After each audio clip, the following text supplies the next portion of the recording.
BJP के नेता बयान देते हैं कि ये लड़की क्योंकि मुस्लिम लड़की थी इसीलिए जनता सड़कों पर आई है, अगर ये हिंदू होती तो किसी की जबान नहीं खुलती। इतने बेशर्म। मैं कहती हूँ कि ये हमारे देश की जनता, हमारे देश का इंटेलेक्चुअल तबका आज इन समस्याओं से और इस तरीके के बयानों से पूरी तरीके से पक चुका है। वो गुस्से से भरपूर है कि एक बलात्कार जैसी जघन्य अपराध को सांप्रदायिक रूप दिया जा रहा है। कितने शर्म की बात है। वर्तमान सरकार ने बुलडोजर का इस्तेमाल कर उन बस्तियों को उजाड़ना शुरू कर दिया है जहां लोग पिछले कई दशकों से रहते आ रहे हैं। भाजपा की सरकार ने वादा किया था कि हम एक भी झुग्गी को टूटने नहीं देंगे, लेकिन आज हर जगह झुग्गियों को तोड़ा जा रहा है। यहाँ तक कि मुख्यमंत्री के अपने क्षेत्र शालीमार बाग में भी पक्के मकानों को तोड़ा जा रहा है।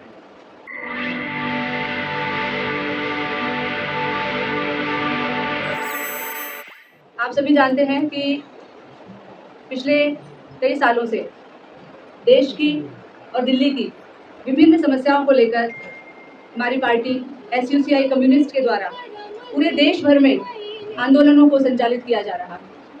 अभी भी दिल्ली में जो आंदोलन चल रहे हैं, चाहे वो महंगाई के खिलाफ, बेरोजगारी के खिलाफ, या फिर जिस तरीके से कॉलोनियों को तोड़ा जा रहा है, उसके खिलाफ हमारा आंदोलन लगातार जारी है।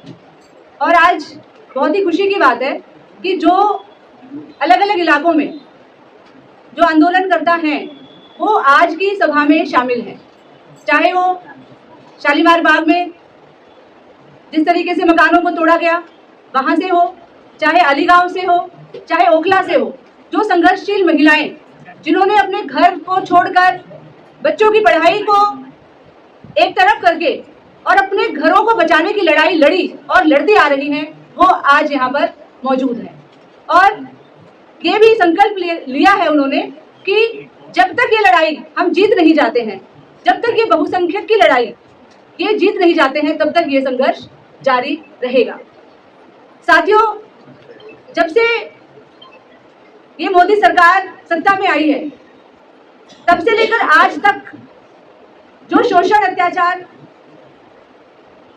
बढ़ रहा है, आप उदाहरण के रूप में देखिए कि 2014 में जब ये सरकार सत्तासीन हुई, उस समय पर अंतर्राष्ट्रीय स्तर पर पेट्रोल डीजल की कीमतें कितनी होती थी? अंतर्राष्ट्रीय स्तर पर उस समय पर $71 प्रति बैरल कीमतें होती थी,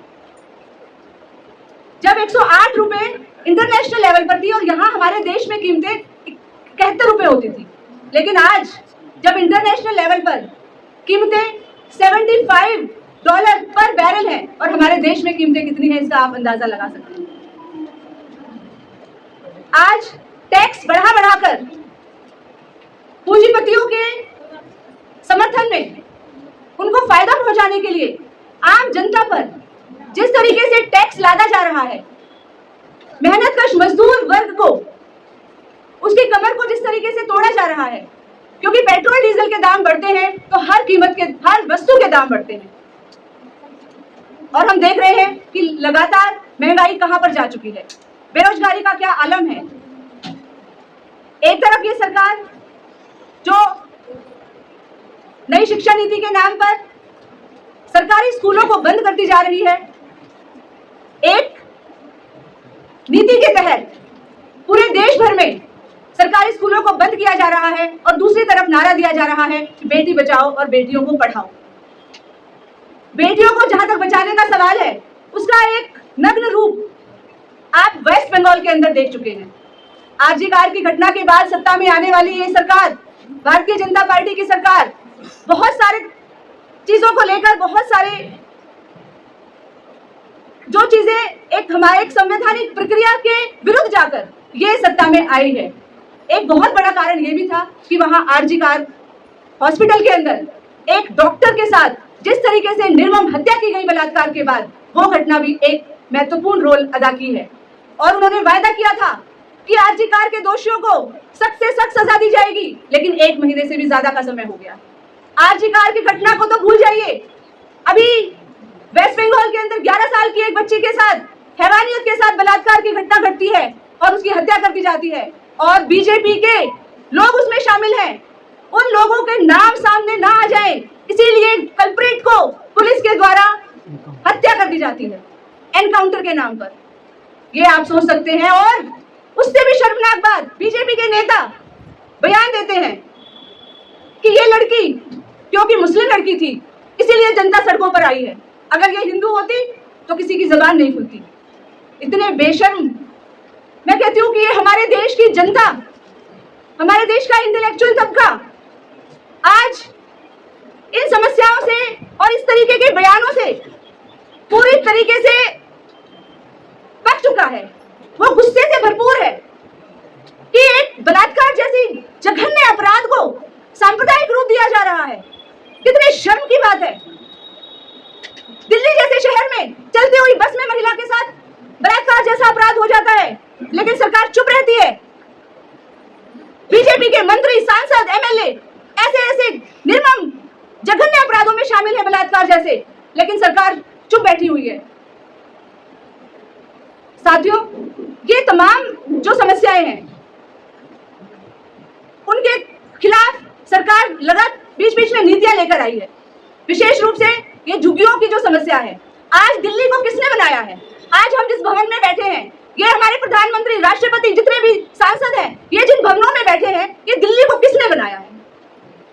ये दिल्ली को आप लोगों ने बनाया है। दिल्ली के जो मजदूर तबका है, जो अलीगांव में रहता है, जो शालीमार बाग की झुग्गियों में रहता है, जो जहांगीरपुरी की झुग्गियों में रहता है, रहने पर मजबूर है, जो आजादपुर में रहने के मजबूर है, अमानवीय परिस्थितियों में, ये दिल्ली को उन्होंने बनाया है। लेकिन उजाड़ कौन रहा है? ये नीतियां लेकर आते हैं, जहां झुग्गी वही मकान। ये नीतियां लेकर आते हैं पीपीपी मॉडल, लेकिन खुद ही उन नीतियों को खत्म कर देते हैं भ्रष्टाचार के चलते। खुद ही उन नीतियों का धक्का बताते हुए फिर मजदूरों को सड़कों पर लाया जाता है ताकि ये दिल्ली जो है ये इनके सामने खुली रहे पूंजीपतियों को बेचने के लिए, ताकि ये बेच सके, करोड़ों के नाम पर मुनाफा कमा सके। करोड़ों के नाम पर पूंजीपति, आप जानते हैं कि 18 लाख करोड़ रुपए की धनराशि पूंजीपतियों की ये सरकार माफ कर चुकी है, लेकिन एक मजदूर जो किसी तरीके से अपना घर बनाकर बैठा है दिल्ली के अंदर, वो इनको मंजूर नहीं है। ये उसका घर नहीं देख सकते हैं राजधानी के अंदर। तो साथियों, समस्याएं बहुत सारी हैं। इन सब के खिलाफ हम एक एक करके लड़ेंगे। हमारी एनर्जी वेस्ट होगी और ये ऐसा चाहते हैं। कभी हमें शाहीन बाग में ये लोग घुमा देते हैं, हमें कुछ नजर नहीं आता। हम महंगाई भूल जाते हैं, बेरोजगारी भूल जाते हैं, महिलाओं पर बढ़ते अपराध भूल जाते हैं। कभी ये हमें किसानों के आंदोलन में लगा देते हैं, कभी ये निर्भया कांड के आंदोलन में लगा देते हैं। हम कब तक बटकर लड़ते रहेंगे? हम जितना बटेंगे हम उतना कटेंगे। इसीलिए साथियों, ये जितने भी समस्याएं हैं, ये एक एक दिल्ली नहीं पूरे देश की 99% आबादी की समस्या है और इसके लिए 99% आबादी को एकजुट होना पड़ेगा, एक संगठित आंदोलन खड़ा करना पड़ेगा। तभी हम इस सरकार को असली चेहरा इसका दिखा सकते हैं और तभी हम इन तमाम समस्याओं से आज़ादी पा सकते हैं। इसी के लिए ही हमारी पार्टी की तरफ से लगातार आंदोलन चल रहा है और ये आंदोलन दिन प्रतिदिन मजबूत करने के लिए ही हम इस आंदोलन को गली गली, मोहल्ले मोहल्ले में फैलाने के लिए आज ये सम्मेलन कर रहे हैं। और हमारे वक्ता जो यहाँ पर बैठे हैं, हम उनसे इस गाइडेंस लेते हुए इस आंदोलन को आगे बढ़ाएंगे ताकि आम जनता की जीत सुनिश्चित हो सके। आप सभी को क्रांतिकारी अभिवादन। इनकलाब जिंदाबाद। दिल्ली है एक दिल्ली, अमीरों की दिल्ली है, जहाँ चमचमाती सड़क है, धूल गंदगी का नामो निशान नहीं है, सीवर, सार्वजनिक शौचालय, पीने के साफ पानी की उचित व्यवस्था है। वहीं दूसरी तरफ वह दिल्ली है जहां अधिकांश मेहनतकश जनता रहती है। टूटी फूटी सड़कें, गंदे पानी से भरी नालियां, कूड़े के ढेर, बदबूदार पीने का पानी जैसी समस्याएं इनके जीवन के रोजमर्रा की बात है। अनाधिकृत कॉलोनियों के नाम से पहचाने जाने वाली इन इलाकों में बुनियादी सुविधाओं का घोर अभाव। बारिश के दिनों में पानी के निकास न होने के कारण जल भराव होने से आए दिन दुर्घटनाएं भी होती रहती हैं। बच्चों के लिए स्कूल जाना या लोगों के लिए काम पर जाना एक बुरे सपने से कम नहीं होता। इन इलाकों में सुचारू सरकारी परिवहन की व्यवस्था न होने से लोगों को काफ़ी दिक्कतों का सामना करना पड़ता है।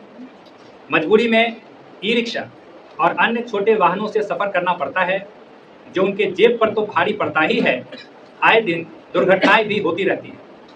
चुनाव के पहले सभी पार्टियां तरह तरह के वादे करती हैं, लेकिन पिछले कई सालों से हम देख रहे हैं कि सरकार किसी की भी हो, समस्याएं जस की तस बनी हुई है। बल्कि यह कहना ज़्यादा मुनासिब होगा कि वह बद से बदतर होती जा रही है। यह कन्वेंशन दिल्ली में ट्रिपल इंजन की भाजपा सरकार से इन कॉलोनियों में पानी निकासी, सीवर, पीने के साफ पानी की सप्लाई सुनिश्चित करने, सड़कों का निर्माण, बसों की पर्याप्त संख्या में उपलब्धता और कूड़े के निपटान की व्यवस्था करने की मांग करती है। कुछ दशकों से सभी राजनीतिक पार्टियां अपने चुनावी मैनिफेस्टो में इन अनाधिकृत कॉलोनी को अधिकृत करने का वादा करती रही हैं, लेकिन किसी ने भी इसे पूरा नहीं किया है। वर्तमान सरकार ने बुलडोजर का इस्तेमाल कर उन बस्तियों को उजाड़ना शुरू कर दिया है जहां लोग पिछले कई दशकों से रहते आ रहे हैं। भाजपा की सरकार ने वादा किया था कि हम एक भी झुग्गी को टूटने नहीं देंगे, लेकिन आज हर जगह झुग्गियों को तोड़ा जा रहा है। यहाँ तक कि मुख्यमंत्री के अपने क्षेत्र शालीमार बाग में भी पक्के मकानों को तोड़ा जा रहा है।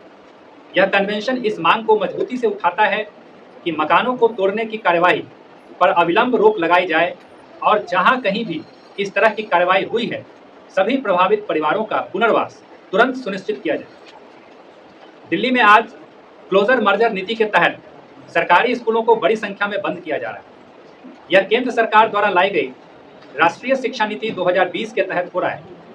दिल्ली की बड़ी आबादी जो मजदूर है, कम आर्थिक आय वाले वर्ग हैं, जिनके बच्चे सरकारी स्कूलों में शिक्षा लेते हैं, उनके लिए स्कूलों के बंद होने की स्थिति में अशिक्षित रह जाने के अलावा कोई दूसरा रास्ता नहीं है। पहले ही जो स्कूल हैं उनमें छात्रों की काफ़ी भीड़ है। ज़रूरत नए नए स्कूलों को खोलने की, शिक्षकों की संख्या बढ़ाने की है, लेकिन महंगे निजी स्कूलों के हित में सरकारी स्कूलों को बंद किया जा रहा है। सरकारी अस्पतालों के हालात भी इसी तरह के हैं। पर्याप्त संख्या में डॉक्टर सहित अन्य स्टाफ की कमी, जांच की मशीनों की अनुपलब्धता, जरूरी दवाइयां की कमी आदि की वजह से आम और गरीब जनता को इलाज से वंचित रह जाना पड़ता है। मजबूरीवश निजी अस्पतालों का रुख करने पर वो अपना सब कुछ गंवा बैठते हैं, यहाँ तक कि कर्ज के गहरे दलदल में फंस जाते हैं।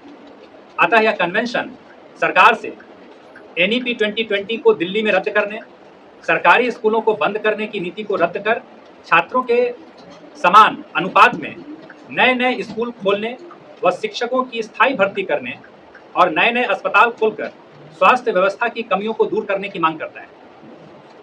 बेरोजगारी, महंगाई, भ्रष्टाचार, महिलाओं बच्चियों पर बढ़ते अपराध, नशे का बढ़ता कारोबार आदि समस्याओं ने जनता की जीवन को दूभर कर दिया है। गैस की बढ़ती कीमतों और महंगाई ने आम मजदूरों के जीवन को अत्यंत संकट में डाल दिया है। यहाँ तक कि उन्हें दिल्ली छोड़कर जाने को मजबूर होना पड़ रहा है। देश की राजधानी दिल्ली अपराधों की राजधानी बनकर रह गई है।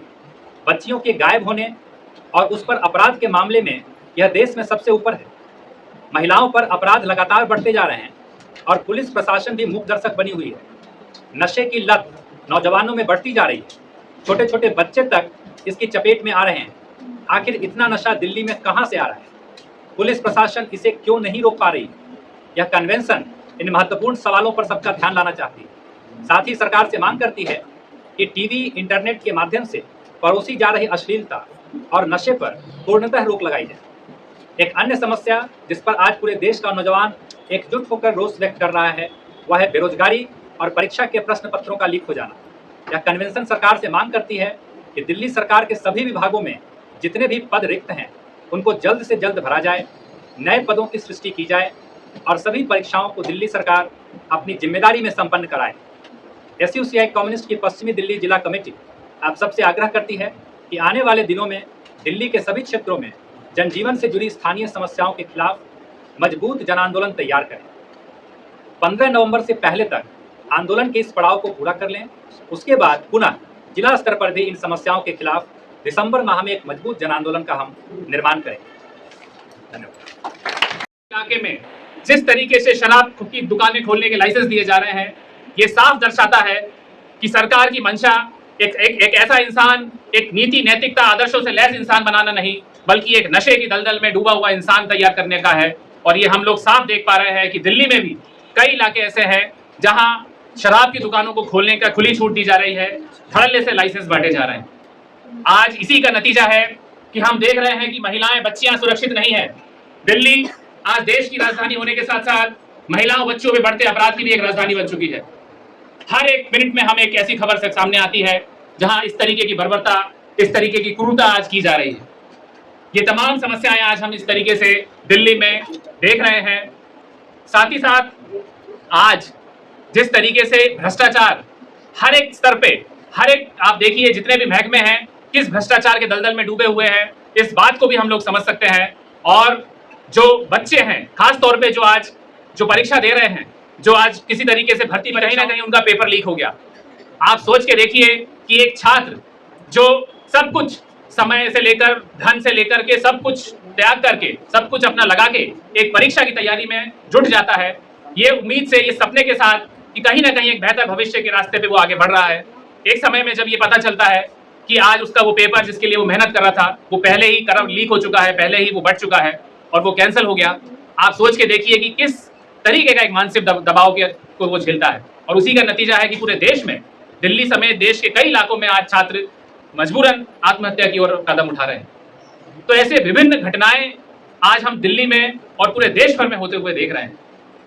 तो मूल रूप से इन तमाम मुद्दों के ऊपर गंभीरता से चर्चा करने के लिए और एक सही क्रांतिकारी पार्टी होने के नाते एक आंदोलन की दिशा को किस तेजी से आगे ले जाना है, किस दिशा में हमको आगे बढ़ाना चाहिए, इन तमाम विषयों पे चर्चा करने के लिए आज की ये जनसभा बुलाई गई है। और तो साथियों, आज ये जो जनसभा हो रही है, आप सभी जानते हैं, हम जैसे बलसवा जहांगीरपुर के लोग आए हैं कि जो अपने क्षेत्र की जो समस्या है, जैसे हम देख रहे हैं, सरकार आने से पहले बहुत बड़ा वायदा किया गया था कि हमारे यहाँ पर पानी की निकासी होगी, रोड बनेगा, स्कूल सही होंगे। मगर हम जो देख रहे हैं कि सुविधा के नाम पर आज रोड जो थोड़े बहुत बने थे वो भी तोड़ दिए गए, उखाड़ दिए गए। और पानी का जो जल भराव हमारे चारों तरफ हो रहा है, और जो पहले कभी एमसीडी द्वारा जो मच्छरों की दवाई का छिड़काव होता था वो नहीं हुआ। और अगर उनसे कहो तो वो कहते हैं कि हमारे पास दवाइयाँ नहीं हैं, कर्मचारी उपस्थित नहीं है। इस तरह की जो समस्या एक तरफ जो सभी साथियों ने रखा है, तो जीवन से जुड़ी हुई बात है, और ये भी हमारे जीवन से जुड़ी हुई बात है, क्योंकि जहाँ हम रह रहे हैं वहाँ हमें चलने के लिए अच्छा रास्ता चाहिए, वहाँ रहने के लिए हमें स्वास्थ्य की ज़रूरत है। जैसे अभी काफ़ी 3 साल से हमारे जगजीवन हॉस्पिटल के अंदर में एक अल्ट्रासाउंड की मशीन नहीं है, जो ख़राब हो गई थी, जब से अभी तक वो चालू नहीं हुई। ये क्या समस्या नहीं है? जो समस्या हमारे चारों तरफ है, मगर हम लोगों को क्यों नहीं दिख रहा? कॉलोनी में रहने के बाद हम अपनी समस्या से क्यों मुँह मोड़ रहे हैं? क्यों हम आंदोलन में नहीं आना चाहते? अगर हम इस तरीके से आंदोलन में नहीं आएंगे और हम बढ़ चढ़ कर भाग इस तरीके से नहीं लेंगे, तो आप देखेंगे समस्या दिन पे दिन और बढ़ती जाएगी। तो हमें समस्या का अगर समाधान देखना है तो हमारी एकता में बल है। पहले कभी आपने देखा होगा कि टीवी के माध्यम से एक ऐड आती थी जिसमें दिखाया जाता कि सब एक रहेंगे, तो एक जब रहेंगे तो सारे काम होंगे। और आज देखो, आज आप सभी जानते हैं कि आज हम रहने के साथ साथ, एक होने के साथ साथ हम सब एक होना चाहते हैं, मगर सरकार किस तरीके से हिंदू मुसलमान करके, छोटा बड़ा करके, मजदूर और कर्मचारी करके, क्योंकि एक तरफ कहा जाता है कि जो कर्मचारी है, जो सरकारी महकमे में काम करते हैं, वो कर्मचारी है, जबकि असलियत में देखा जाए कि श्रम वो भी बेच रहे हैं और श्रम हम भी बेच रहे हैं। चाहे हम मकान बना रहे हैं, चाहे हम नाले में काम कर रहे हैं, चाहे रोड बना रहे हैं, तो श्रम हम भी बेच रहे हैं। आज जो श्रम की कीमत है उनकी नज़र में कुछ है नहीं। आप देखिए, सरकार ने जो अभी संसद बनाया वो किसने बनाया? वो हम जैसे कर्मचारियों ने, भवन निर्माण के कर्मचारियों ने। उसमें बिजली की फिटिंग की, पानी की फिटिंग की किसने? वो भवन निर्माण के कर्मचारियों ने। मगर आज सरकार दावा करती है कि हमने बनाया। तो अगर वो पैसा लेकर रख दें कहीं पर, अगर हम श्रम ना करें उसमें, तो आप देखो पैसा वहीं का वहीं रखा रहेगा। ना तो कोई बिल्डिंग बनेगी, ना कोई शहर बनेगा, ना कोई गाँव बनेगा, ना कोई रोड बनेगा। ये हमें समझना चाहिए कि हमारी ताकत कितनी बड़ी है कि हम चाहे तो बिल्डिंग को गिरा सकते हैं और बिल्डिंग को बना भी सकते हैं। अगर ये अपनी ताकत को पहचानेंगे आज, तो इस आंदोलन को, अगर इस आवाज़ को, और आज जो जनसभा हो रही है, इसके सही विचार को लेकर हम लोगों में जाएंगे और लोगों से कहेंगे कि अगर बगैर आंदोलन के दूसरा कोई रास्ता नहीं है। क्योंकि 2014 में भी सरकार ने कहा था कि बहुत हुई महंगाई की मार, अब की बार मोदी सरकार आने के बाद क्या हुआ? सिलेंडर महंगा हुआ, शिक्षा महंगी हुई, राशन महंगा हुआ, बिजली महंगी हुई, पानी महंगा हुआ, हर चीज़ महंगाई बढ़ गई। तो इससे हमें क्या सीखना है? हमें इससे क्या सबक मिलता है कि सरकार बोल रही है वो किस तरीके से झूठ बोल रही है। और इनका झूठ का पर्दाफाश करने के लिए आप सोचो, कोई मीडिया आएगी, ये बड़ी बड़ी जो मीडिया जो बैठी हुई है वो इनको दिखाएंगी, वो इनको क्या, इनकी समस्या को क्या, हमारी समस्या को क्या, वो किसी को कुछ नहीं दिखाएंगी। जैसा ये लोग बोलेंगे कि इनके बारे में झूठ परोसना है, तो मीडिया रात दिन वो झूठ परोस रही है। आजकल जो छोटे मोटे जो मीडिया वाले हैं वो थोड़ा बहुत हमारे प्रोग्राम को ले जाकर दिखाते भी हैं। वो क्यों? क्योंकि अगर वो भी दिखाते हैं तो जैसे पीछे कई चैनलों को इन्होंने प्रतिबंध किया जो सही आवाज़ उठा रहे हैं, सरकार उनका गला दबाना चाहती है।